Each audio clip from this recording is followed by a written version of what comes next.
Hey y'all, it's your boy Young Robbie Hollywood, aka Mr. Robbie the Motivator, and I'm coming at you today with episode number 3 of my series Thoughts of a Decent Man, and today's subject is self-talk.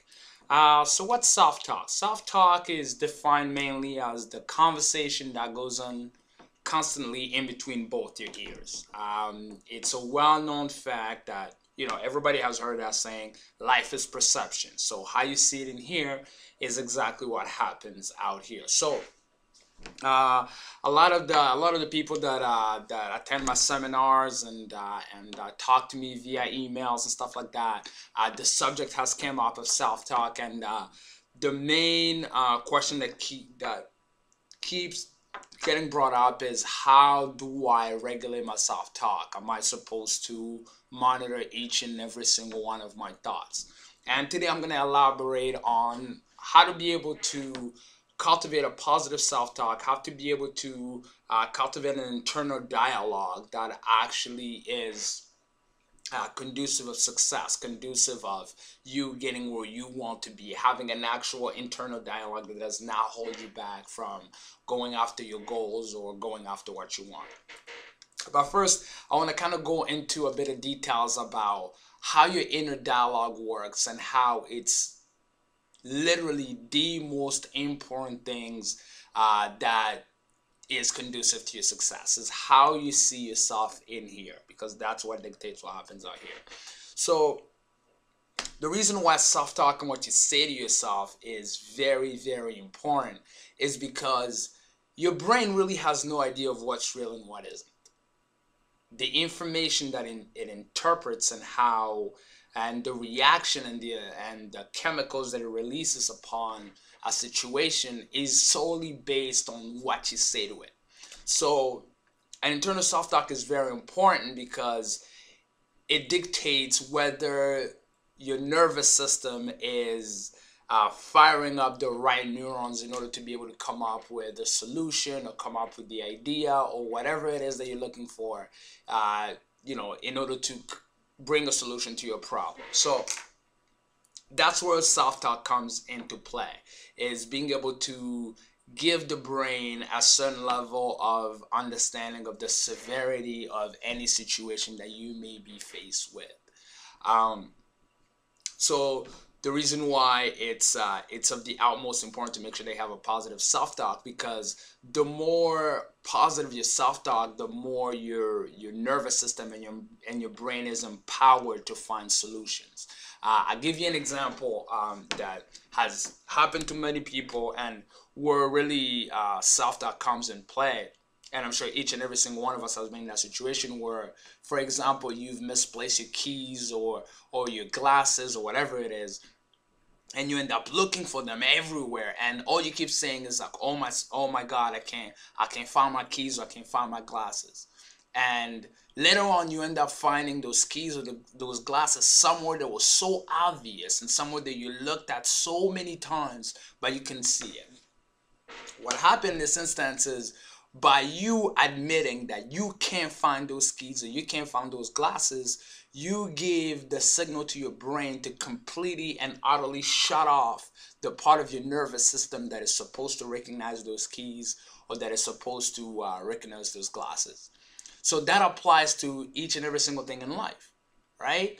As soon as you look at something and the words "I can't" come from your mouth, or you voice them inside your head, you are literally telling your brain to not even bother finding a solution. Don't even bother trying to figure out what's going on. We can't do it. So it's very important that you almost borderline eliminate that word from your vocabulary, because it doesn't help whatsoever. Because it's not even something that you're in control of. It's a physical reaction that you're creating within yourself. You are literally telling your brain to shut off whatever part of the nervous system that is meant to uncover solution and to uncover new pathways to get where you want to get. So it's very important that you monitor exactly what it is that you're saying to yourself. Secondly, another way that that brings to light the importance of self-talk is understanding that your brain works like a missile.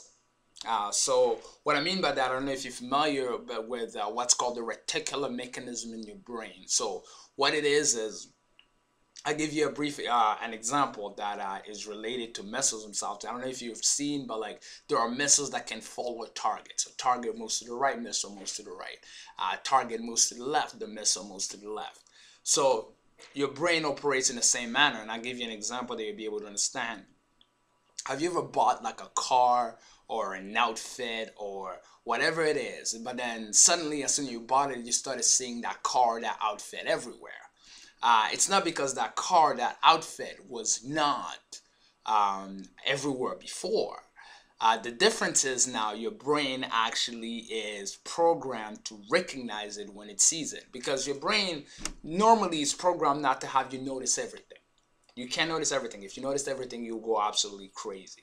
So your brain is literally programmed to only have you uh, recognize or notice things that you're focused on or have had your focus on as of late. So it boils down again to the whole idea of self-talk, because what you say to yourself in here is what comes out here. Because by you admitting a certain reality to yourself, by you allowing yourself or keeping a dialogue that pretty much makes you a victim to most of the things that are happening to you, is exactly what's going to happen out here. Because again, is the reality that you're forming in here, and you see the results out here, and you end up falling victim and not knowing exactly what's going on. But everything really is on your own doing, is based on what you're saying to yourself on a constant basis. So the question now becomes, how do I monitor my self-talk? How do I know if I'm talking to myself negatively? Do I have to monitor each and every single one of my thoughts? No. The average human being has about 60,000 thoughts a day. You can't really monitor each and every single one of those. What you can do, however, is learn how to recognize the red flags, those little signals that you know, oh, the self-talk that I have right now may not be what what I need in order to get me to where I want to go.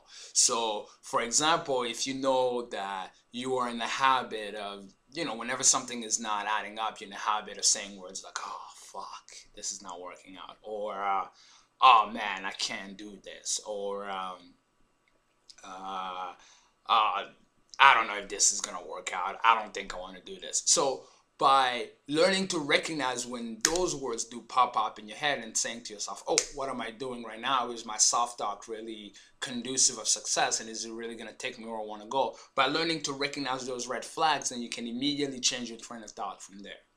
You can kind of grab it as its beginning and know that, oh, there is that word. That's a red flag. So what am I thinking of right now? Is my self-talk really conducive of success? And like anything else, once you've done it over a period of time, it slowly becomes a subconscious effort. Because keep in mind, each and every single thing that, or each and every single piece of advice that you receive through this series or these videos or through my seminars, these are not things that you're going to develop right away. These are things that take a little bit of time, a little bit of exercise, and also consistency is key.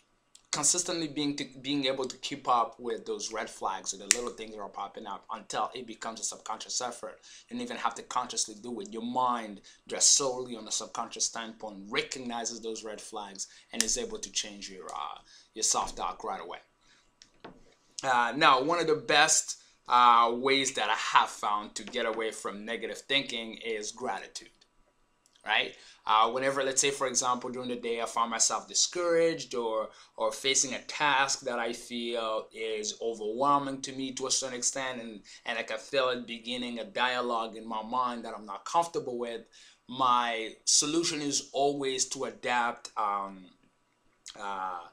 immediately to literally fully switch everything off and get into what's called a gratitude mode, where I take 5 minutes to myself and the only thing in my mind is the things that I'm thankful for at the moment. For example, being thankful, to have a great family that is supportive, having a form of employment that allows me not only to fulfill my dream but to help other people. So several things that I am thankful for. So as I go down the list over and over and over again, I start to feel the difference within myself. I start to feel my self-thought changing.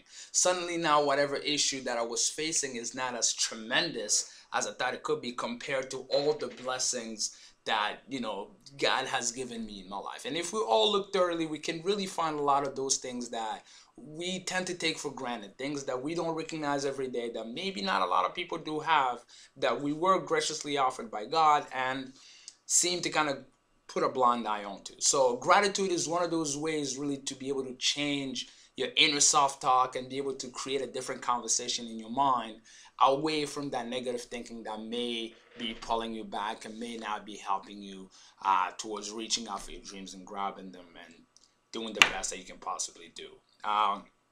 That's it for today, guys. Thank you so much for watching. If you like what you see, please share the video with as many people as you can that you think it will be able to help. Remember, pay it forward. Subscribe to the YouTube page. Follow me on Twitter at Hollywood Robbie. And we'll see you next week. Cheers.